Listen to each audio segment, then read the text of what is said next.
Laura Ingraham hosts the Ingraham Angle, of course, 10 Eastern here on Fox, and she is in London right now, where it's about 1 in the morning. She's ventured into those protests. She took this footage herself. Watch. Hopefully out of this, people will realize in America that he's a misogynist. I don't think somebody who is so much of a racist and a misogynist should be given so much power. I think that Trump is horrible and a really big threat to the world. Wages are up, unemployment is down to a historic low, and the economy is the envy of the world. I wouldn't entirely agree with that. Sad people in a sad country. One non-sad person, though, in London is Laura Ingraham, who joins us live from there tonight. Laura, what's it like? Well, the protests were kind of a letdown. I mean, I'm glad you started, Tucker, with the Trump baby balloon, because that's about all they really had. They kind of had a Trump on the toilet saying things like, where's my cell phone and fake news. But that was just kind of funny. But the crowds weren't what they were last year when Trump was here, where it was just massive. I mean, it was maybe, we're guessing maybe 10,000 people, maybe 5,000 people.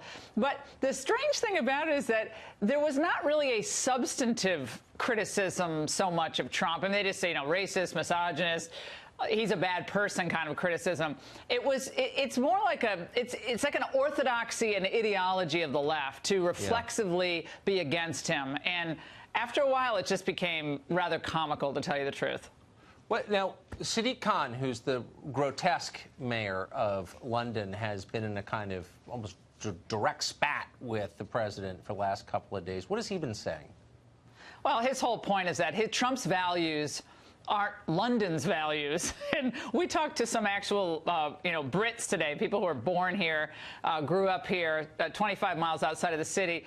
And they said, well, the funny thing is about London today, it's like a lot of Brits will say there's not as many Brits in London. London is a mecca. Obviously, it's very culturally diverse. A lot of immigrants in London, thriving city in many ways, bustling city. But Sadiq Khan kind of represents, in many ways, the more cosmopolitan thinking of U.S. cities. So if you think about, does L.A. represent all of America? Well, no, of course not. L.A. represents L.A., and that's fine. They don't like Trump in L.A., or they don't like Trump in New York City or in Boston. But you get a little bit outside London, and things change. People are like, well, gosh, the economy in the United States is really strong, and we kind of need more independence, and we don't want to answer to Brussels. But today, and Sadiq Khan represents this, today it's all, Trump bad, he's a bad person. If you support him, you're a bad person, too. That's essentially their argument. So it was 3 years ago, almost exactly 3 years ago, that Britons voted to leave the European Union in the most basic act of democracy, and they're still in. Has anybody noted to you that maybe their democracy's fake? Is anybody upset about that? Yeah, I think a lot of people are upset about it, and that's why the political turmoil now leading to Theresa May's leaving on Friday. She nominally remains in office until a Conservative Party leader is selected to replace her. But unless this thing really happens on October 31st and Brexit happens, we will see another general election here in the UK, and then who knows? We might have Nigel Farage standing for the general election as the Brexit party is, because the Conservative Party at that point will be over, which is sad because a lot of us grew up remembering Margaret Thatcher and obviously the long history of the Conservative Party long before her in Britain. But it's over for the Conservative Party if they can't deliver on this, Tucker. So one last question. So obviously, our country was once a colony of the country in which you're standing right now. So you can't help when you visit there to think of maybe applicable lessons.